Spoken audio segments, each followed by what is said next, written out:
श्री गणेशाय नमः. श्री सीतारामचंद्राभ्याय नमः. गदाध्यायी शत्रुघ्नासी वीरसांगती वर्तमानासी तेने क्रोध आला मानसी बरी आश्चर्य वाटले. पाठीमागच्या अध्यायाचं अनुसंधान आहे आपण ऐकलेलं आहे. लवाचा पराक्रम त्या सैनिकांनी शत्रुघ्नाला सांगितला. शत्रुघ्नाला राग आला आणि लहान लेकरांनी घोडा पकडला. त्याचं आश्चर्य वाटू लागलं. ऐसे कथानक झाले आता पुढे ऐका वहिले शेष वात्स्यायना निवेदिले तेच तुम्हा सांगितो. आणि इथपर्यंत कथानक पाठीमागच्या अध्यायामध्ये झालं होतं. आता इथून पुढे शेष महाराजांनी वात्स्यायन ब्राह्मणाला जे सांगितलंय तेच तुमच्या पुढे सांगतो. ऐका.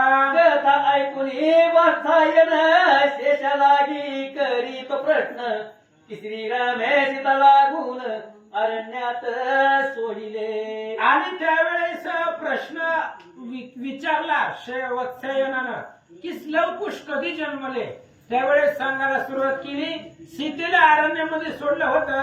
मग काय झालं. ऐसे पूर्वी तव मुखे करून मी ऐकिले निरूपण आता जानकीचे तनय धोन पराक्रमी म्हणत असा.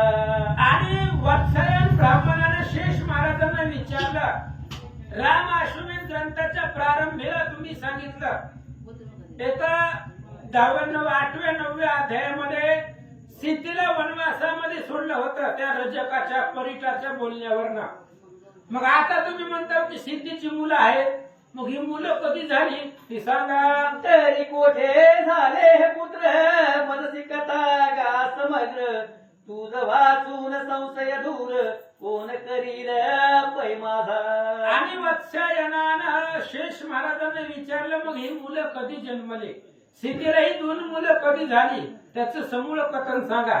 तुमच्याशिवाय माझ्या प्रश्नाचं निवारण कोण करणार आहे म्हणून सांगा.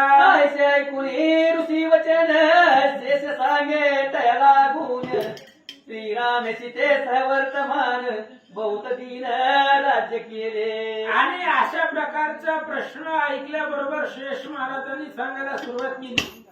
राजा रावणाला मारून आल्यानंतर ना रामचंद्र आणि सीता यांनी अनेक वर्ष अयोध्येचं राज्य केलं. पंचमासाची गर्भिणी असता श्रीराम एक दिनी डोहाळे पुस्तती लागोनी प्रीती धरुने मानसी. आणि पुढं कालांतरानं सीता 5 महिन्याची गर्भवती होत्या.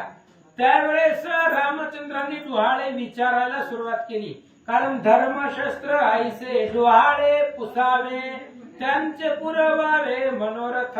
तेव्हा सीता होऊन लज्जित अधोदृष्टी अवलोकित किंचित हास्य करून मदत मी आश्रयभूत आपुली. आणि रामचंद्रांनी विचारलं सीतेला तिचे डोहाळे तुला काय वाटतं तुझ्या मनामध्ये काय इच्छा आहे.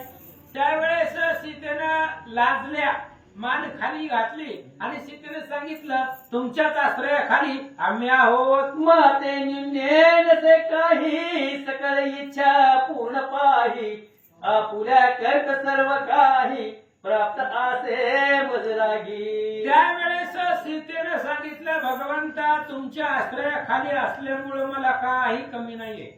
तुमच्या आशीर्वादामुळे सगळं प्राप्त आहे. माता सीता बोलता आपणा सारिखे निधान स्वामी असता मज लागून केवी वस्तू पडे न्यून्य काही इच्छा नसे मज. आणि सीतेने सांगितलं तुमच्यासारखे मालक असताना तुमच्यासारखे पती असताना मला काय कमी आहे. तुमच्या कृपा आशीर्वादानं कशाची कमी नाही. सीतेने सांगितलं परीची माझे मन की घ्यावे ऋषी पत्न्यांचे दर्शन लोपा मुद्राधिका लागून अलंकार वस्त्र पुजावे. पण सीतेने सांगितलं आता माझ्या मनात असं वाटतंय की वनामध्ये जावं आणि वनामध्ये ऋषी पत्नी आहेत.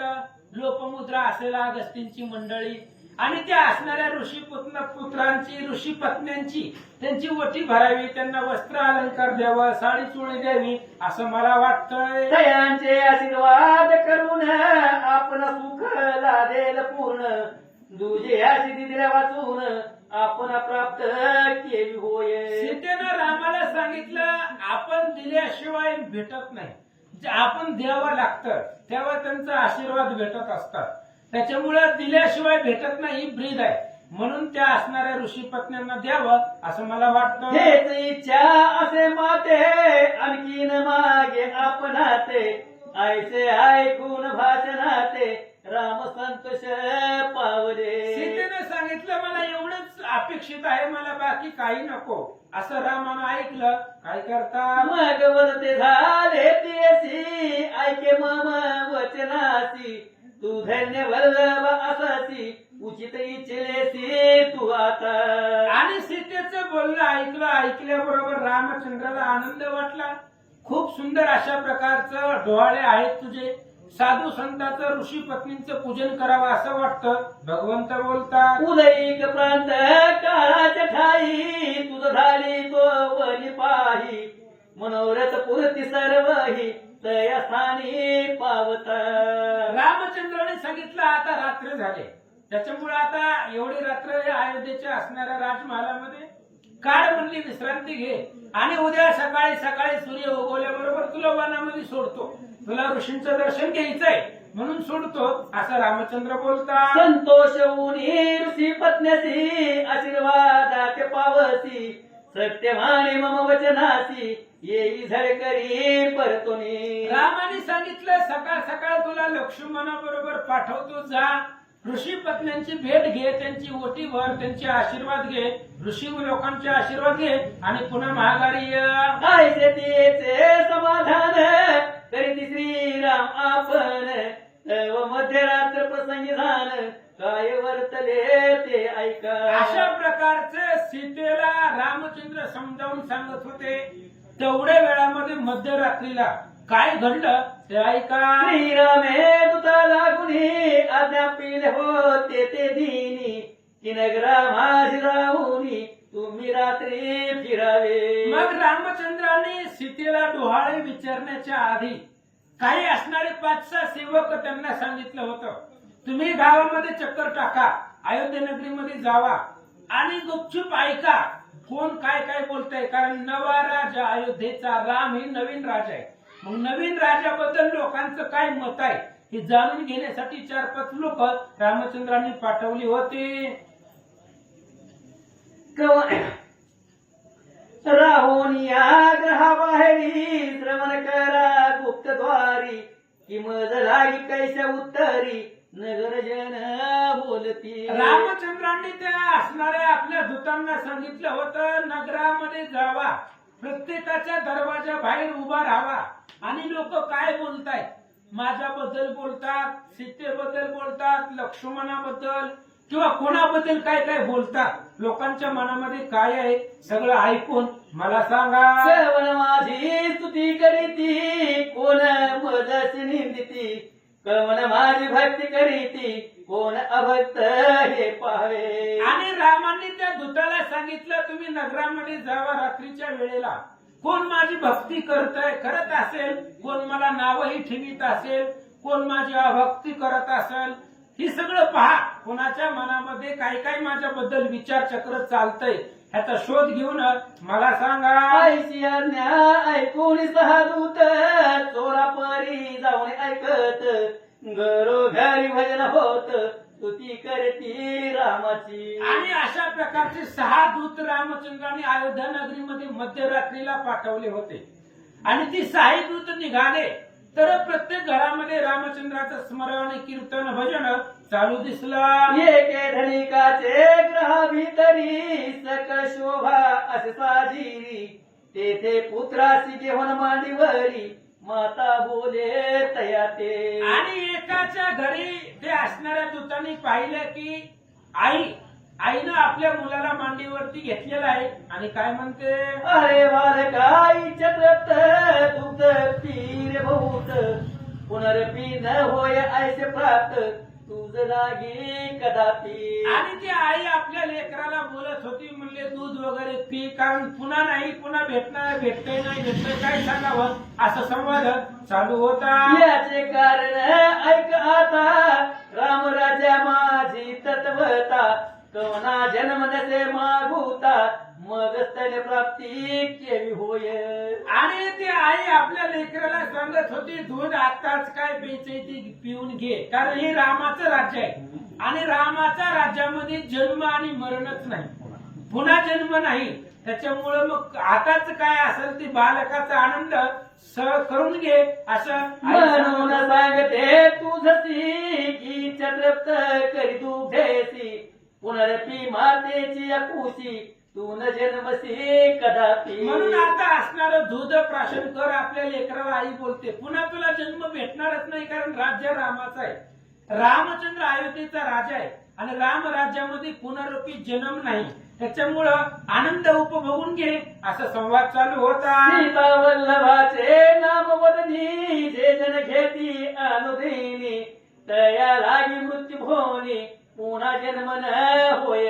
आणि रामचंद्राचं स्मरण ज्याच्या मुखामध्ये आहे, जो रामाचं स्मरण करतो, रामाचं भजन करतो, त्याला मृत्यू लोकामध्ये पुन्हा जन्म होत नाही असं सांगतात. मग आम्या सोनी रामपासी कैसे पाव पुनर्जन्मासी सत्य कधी तुम्ही तुझासी पेई दुग्धासी पोट भरी. आणि त्या लेकराला आई सांगत होती आपण रामाच्या जवळ राहतो. आता अयोध्येचा राजा राम आहे, रामाचं नाव घेतल्यावर जन्म मरण नाही, मग आपण त्या रामाच्या सानिध्यात आहोत, त्यामुळे पुन्हा जन्म नाही. म्हणून बालपणाचा आनंद उपभोगून घे. आयशा पुऱ्या पुत्र लागुनी माता बोले तया सदनी बाहेर दूती श्रवण करोनी मनी धरिले ते बोल. आणि अशा पद्धतीने आई घरामध्ये लेकराला बोलत होती, संवाद करत होती.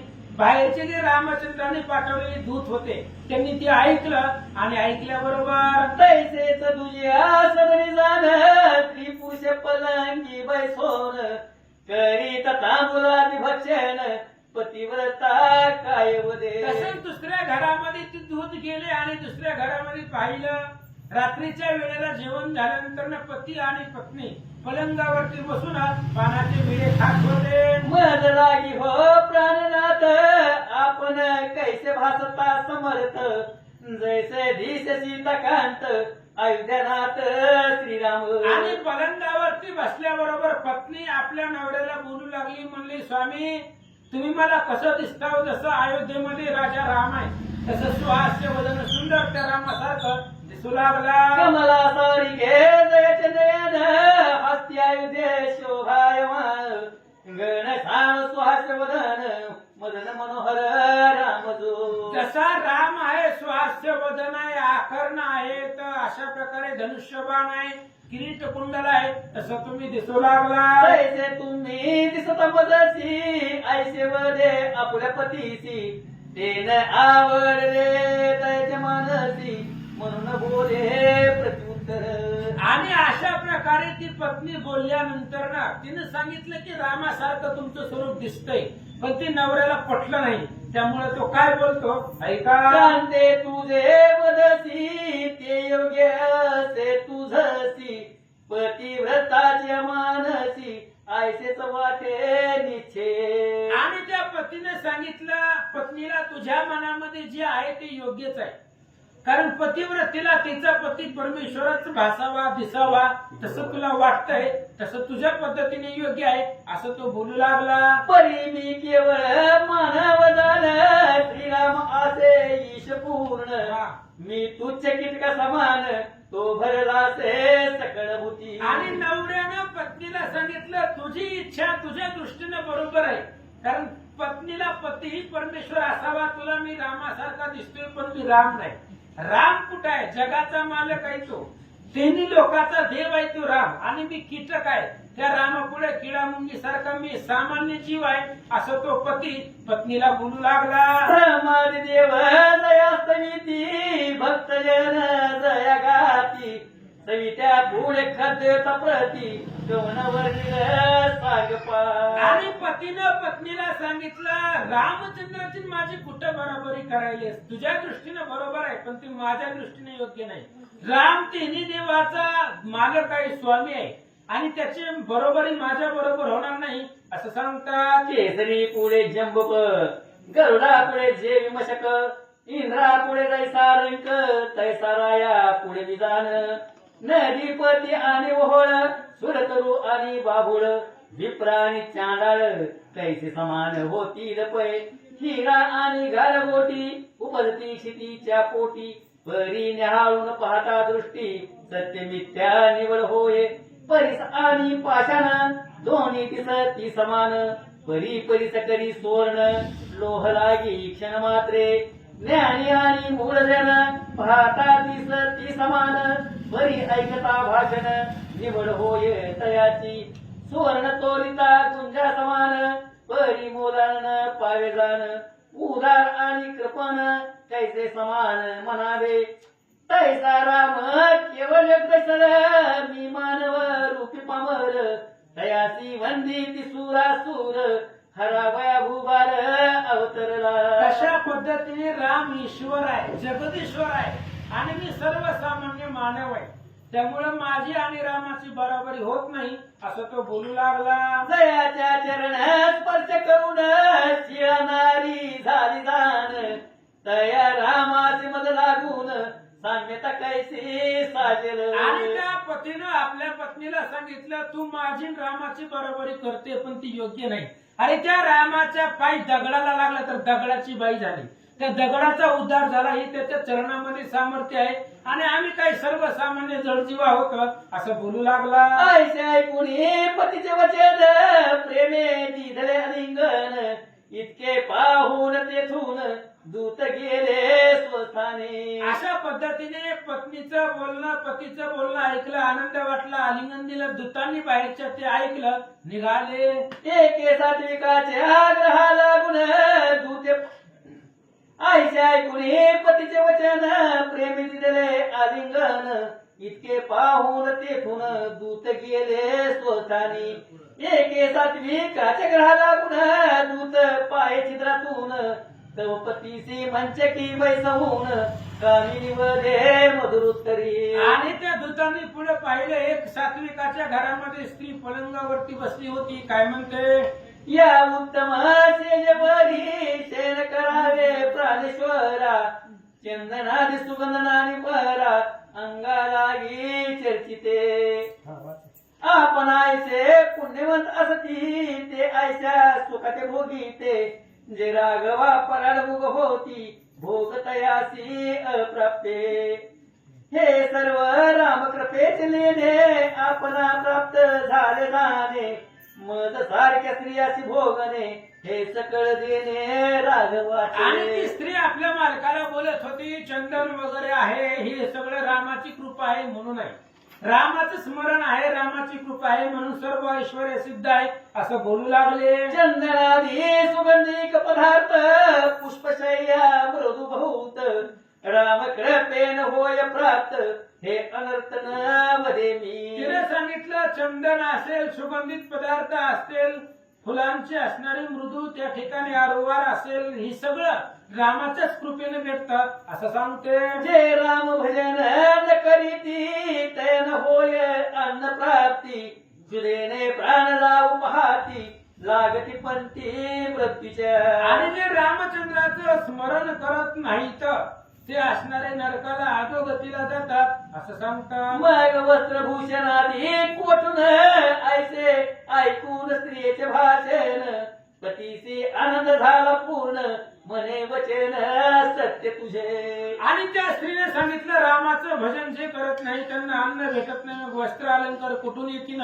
पतीनं ऐकलं, आनंद वाटला. जो का ज्ञान तमनाशक असे शुद्ध ज्ञान आरक तयाच्या नावे पाप सकळीक जग होय तत्काळ.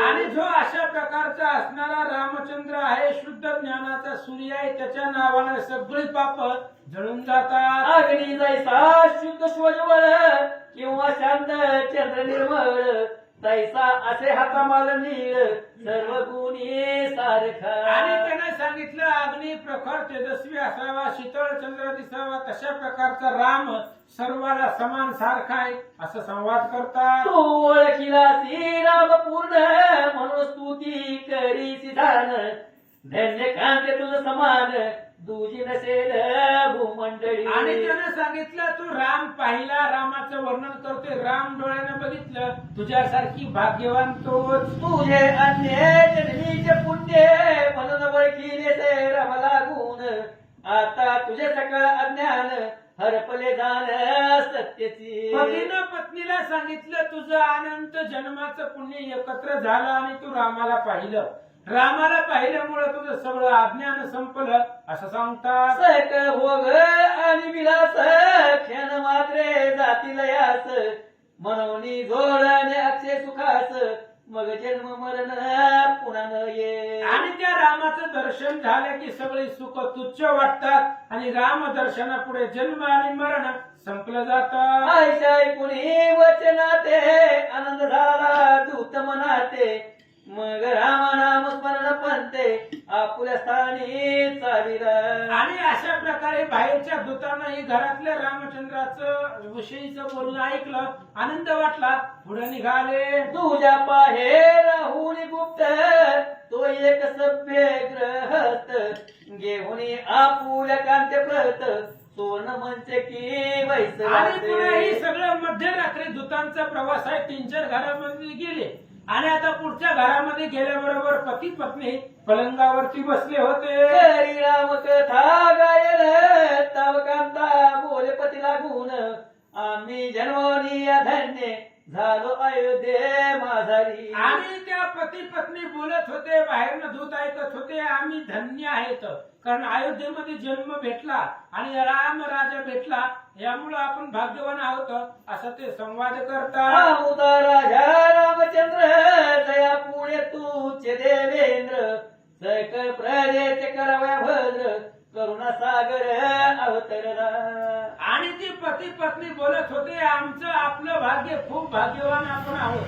आपल्याला राजा राम आहे आणि त्या रामचंद्रापुढे इंद्र सुद्धा फिक्का आहे आणि आपला उद्धार करायलाच तो अवतरला असं संवाद करत होते. पुत्रा समान प्रजा पालन जो का करीतो दया घन देवाला शक्य झान आयचे कर्मे जानकी दी. आणि अशा प्रकारचा असणारा राम आहे, आपल्या मुलाप्रमाणे आपल्या प्रजेचा सांभाळ करतो असा राजा भेटणं खूप दुर्मिळ आहे असं संवाद चालू होता. सागरी तारी पाशन वदिला दुष्ट दशानन केले देवाचे मंदमोचन लंका दिली विभीषण. काय काय केलं त्या रामानं, समुद्रामध्ये दगड तारली, लंकेला गेले, रावणाला मारलं, विभीषणाला लंकेचं राज्य दिलं. ऐसा पराक्रमी आणि घन राजाधिराज रघुनंदन तो आमुचे करी पालन तेने आम्ही सुखी असो. अशा प्रकारचा तो राम आहे, राजा धीराज असणारा तो भगवंत आहे, सगळ्या देवांचा राजा आहे आणि त्याच्या नगरीमध्ये आपण राहतो म्हणून आपण भाग्यवान. ऐकून कांतेची वाणी पती म्हणे ते लागूनी धन्य धन्य तुझे वचनी मज आनंद होऊ झाला. आणि पतीचं बोलणं ऐकलं, पत्नीने सांगितलं, पत्नीचं बोलणं होतं, पतीने सांगितलं, मला बी आनंद वाटला. श्रीरामाचे अघड गुण हा मानव नव्हेच जाण साक्षात ब्रह्म सनातन भक्ता लागी अवतरला. आणि पतीनं पत्नीला सांगितलं, रामचंद्र माणूस नाही तर तो परब्रह्म आहे, कारण रामानं जे केलं ते माणसाला करता येत नाही. अशा प्रकारचा लीला विग्रही तो भगवंतच आहे असं बोलतात. राम जगाचा उत्पन्न करता सकळ सृष्टी प्रतिपालिता इच्छा मात्र संहार करता दुजानसे याविने. आणि अशा प्रकारचा असणारा राम आहे, जगाचा कार्यकर्ता आहे, उत्पन्न प्रलय स्थिती करणारा तोच आहे असं बोलतात. आम्ही असो धन्य धन्य म्हणून पावलो ये स्थान ब्रह्माधिक दुर्लभ दर्शन ते सर्वदा आम्हा होय. आम्ही धन्य धन्य आहोत, ब्रह्मादिक देवांना ज्या रामाचं दर्शन होत नाही तो राम रोज आमच्या समोर आहे असं बोलतात. आयसे वरती परस्पर ते ऐके दूत बाहेर तव तुझ्या या ग्रे राम हेर गेला श्रवण करावया. अशा प्रकारचा घरामधला संवाद बाहेरच्या दूतांनी ऐकलं, पुढच्या घराकडे निघाले. ते कांता आणि पती उभयता तीत खेळती तया माझी पती प्रती जिंकिती झाली ते नारी. आणि दुसऱ्या घरामध्ये गेल्यानंतर ना त्या दूतांनी पाहिलं की घरामध्ये दूत खेळत होते पती आणि पत्नी, आणि त्याच्यामध्ये पत्नीनं पतीला जिंकलं. पतीस देऊन हे अलिंगन म्हणे मी जिंकले आपणाला गुण, तव करून हास्य वदन पती बोले ती येते. आणि पत्नीनं सांगितलं, म्हणले आता आजी डाव खेळा त्या डावामध्ये मी तुम्हाला जिंकले आहे असं ऐकलं. पती काय म्हणला, तू मला जिंकिले म्हणसी परी हे असत्य वदसी, मी सर्वदा राम स्मरणासी करीतो जाण भक्तीने. आणि त्या पतीने उत्तर दिलं, तू मला जिंकलं म्हणते पण खोटा येते, कारण मी रामाचं भजन करतोय आणि राम भक्ताला कोण जिंकणार आहे असं बोलू लागला. देव एकनी राम स्मरण जिंकिले दैत्याला गुण, दैसाच मी जिंकीन तुझ लागी सर्वदा. आणि देव लोकांनी रामाचं स्मरण करून दैत्यांना जिंकलं, तसं मीही रामाचं स्मरण करून तुला जिंकतो. राम नामी झाला रत तयस जिंकिता कोण समर्थ, तुझ लागी दावी तो प्रचित आता उशीर कासया. पतीनं पत्नीला सांगितलं, राम नामावरती ज्याचं चित्त आहे, जो रामाच्या स्मरणामध्ये आहे, त्याला जगामध्ये अवघड काहीच नाही, आणि राम स्मरण करणाऱ्याला कोणी जिंकू शकत नाही. आता तुला जिंकतो बस. पैसे करोनी भाषण पुन्हा द्युत खेळत झाल, स्त्रियेस जिंकिले तत्क्षण मग वदेत येते. आणि अशा पद्धतीने रामाचं स्मरण केलं, दूताचा डाव टाकला, त्याच्यामध्ये पतीनं पत्नीला जिंकलं. काय बोलला, माझे वचन सत्य झाले म्या तुझसी जिंकिले, जे राम स्मरण करीते वहिले ते जिंकिती भवसागर. आणि त्या पतीने सांगितलं, राम नाम स्मरणानं मी तुला जिंकलं, ह्या डावानं नाही जिंकलं, ह्या राम नामाची ताकद आहे, आणि जे रामाचं स्मरण करतात ते भवसागराला जिंकतात असं बोलू लागला. ऐसे दियसी बोलून परस्परी प्रीती करून, देऊन या अलिंगन मंच किशेन पैकी रे. अशा पद्धतीने स्त्री ते पती पत्नी संवाद झाला, एकमेकाला भेटले आणि झोपी गेले. ऐसे पाहोन या दूत जाता झाला पुढे त्वरित, श्रीरामाची स्तुती करीत सकळ जन देखिले. आणि त्या दूतांनी पाहिलं की प्रत्येक घरामध्ये रामचंद्राचं स्तवन होते, प्रत्येक जण रामचंद्राचं स्मरण करतय, भजन करतय, राम नामानं जगतय. असं ते दूत पाहत पाहत पाहत पुढे निघाले.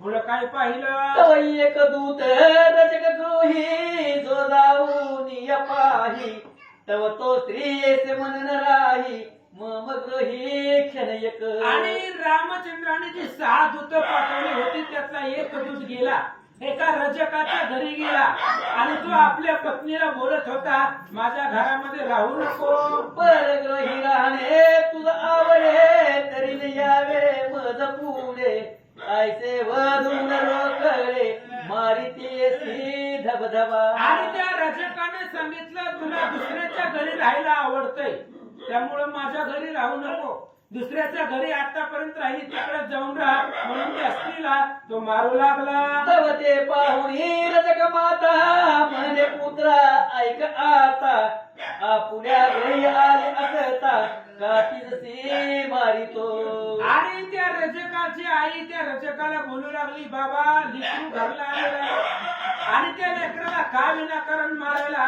त्रास देईला असं सांगता. हिचा अपराध नसे किंचित निरअपराधी असे सत्य, मारावे हे नसे उचित तुझ लागी यावेळी. रजकाच्या आईने सांगितलं, बाळा त्या स्त्रीला का मारतोय, म्हणजे तिचा अपराध काही नाहीये, 4 दिवस माहेराला जाऊन राहिली म्हणून एवढा राग राग करायला लागला, आता आलंय ना ती लेकरू, नांदून घे तिला, काय विनाकारण मारायला, असं रजकाची आई त्याला सांगत होती. अन्यायाविने त्याग करीसी तरी तूच अपराधी होसी, ईश्वर दंडील तुझसी ऐक वचन माझे पै. रजकाच्या आईनं सांगितलं, अन्यायाशिवाय स्त्रीला का मारायला, कारण तिला जर मारलं तर आता काय नाही, पण भगवंत तुला पुन्हा दंड करील, मग तो अपराध आहे, अन्यायी होशील असं बोलू लागले. आईचे ऐकून मातेसी म्हणे ऐके वचनासी, ऐसान सोस मूळ ऐसान सोश मजसी स्त्रीलंपट मी नव्हे. आणि त्या आईचं बोलणं ऐकलं आणि त्या रजकाने सांगितलं म्हणली मी काही स्त्री लंपट नाही, स्त्रीच्या अधीन जाणारा नाही, स्त्रीचं बोलणं ऐकणारा नाही असं तो बोलू लागला. लोकांची वस्त्रे धुवून निर्मळ करीतो रात्रंदीन.